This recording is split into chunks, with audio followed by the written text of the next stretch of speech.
L'adaptation de la forêt méditerranéenne face aux changements climatiques et aux incendies est devenue une priorité. Ici, plus qu'ailleurs, certaines essences possèdent des mécanismes de régénération qui leur permettent de faire face à ces nouveaux défis. C'est ce que nous allons découvrir dans les massifs de la montagne Sainte-Victoire, un monument minéral cher au peintre Cézanne. J'y attends, il ne devrait pas tarder à arriver. Gérard Gauthier, il est architecte mais également propriétaire forestier. Il est accompagné de Christian Delavet, c'est le maire de Saint-Antonin-sur-Bayon. Ah, un pin d'Alep, adolescent. Mais Un tout petit pin d'Alep, et là il y en a encore un peu plus jeune.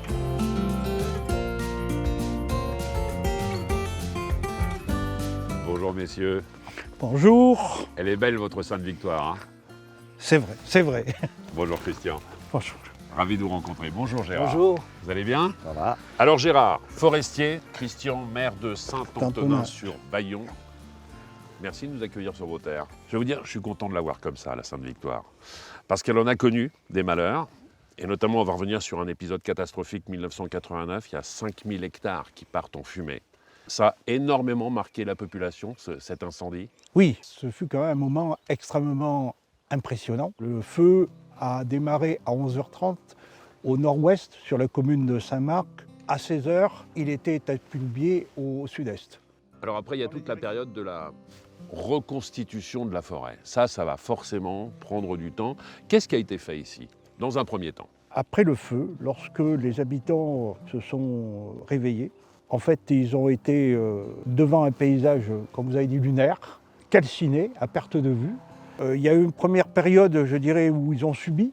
Et puis, tout d'un coup, il y a eu une volonté de faire quelque chose. Si je dis un réveil citoyen, ça Un correspond réveil à citoyen, ça? C'est un peu exactement. ça. On peut dire un réveil citoyen. Tous les gens ont dit on ne peut pas laisser la Sainte-Victoire dans cet état-là. Il faut qu'on retrouve le plus tôt possible notre Sainte-Victoire qu'on a connue.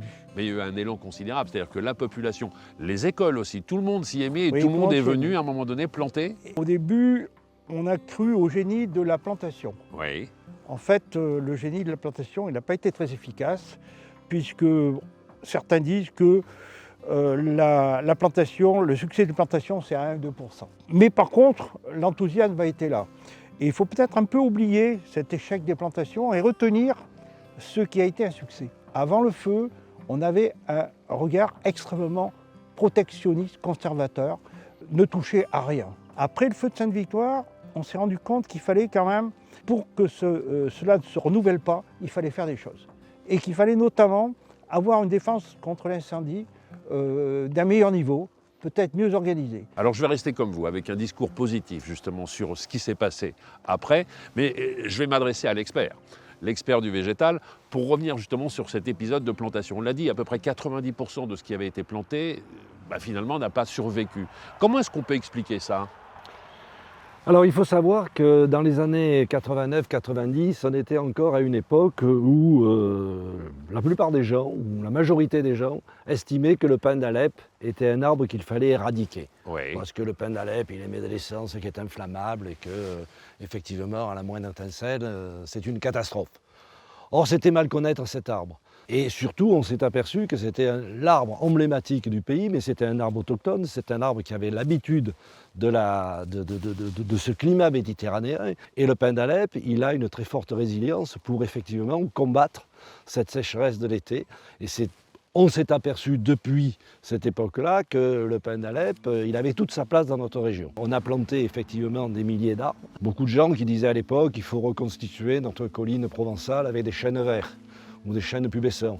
On a encore les restes qui ont séché sur place et le pin d'Alep résiste bien aujourd'hui et c'est quand même celui qui résiste le mieux. Est-ce que le pin d'Alep est cet arbre dont la pomme de pin, plus ou moins, s'ouvre et éjecte des graines à partir du moment où celui-ci est soumis à un traumatisme? Alors, c'est une des caractéristiques des feux de forêt chez nous, c'est que effectivement, lorsque un feu s'attaque à une pinède de pin d'Alep, la réaction de la pigne de pin, quand elle est chauffée, elle s'ouvre et les graines tombent. Ce qui fait qu'après incendie, on retrouve dans les années qui viennent un véritable semis de petits pins qui sont très serrés les uns les autres. Finalement, d'une certaine manière, et je mets plein de guillemets autour, le feu peut être un peu bénéfique pour la forêt parce qu'elle lui permet de se régénérer naturellement.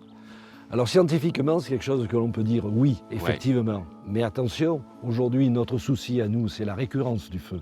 Lorsqu'un feu arrive tous les 100 ans, il a plutôt tendance à régénérer la forêt, à rajeunir la forêt, à la conforter.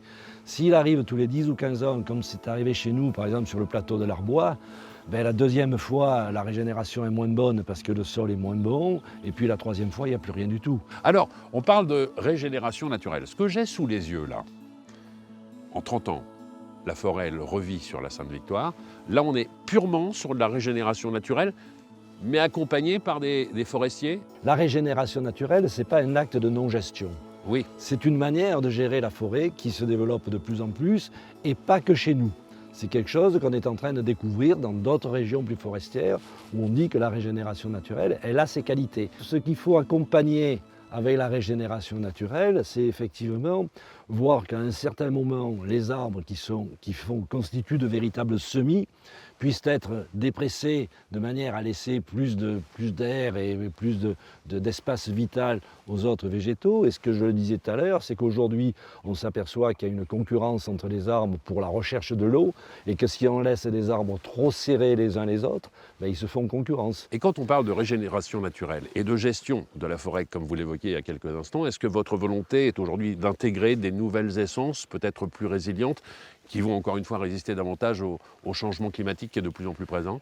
On a une expérience, on est en train de travailler sur un sujet qui est le cèdre du Liban.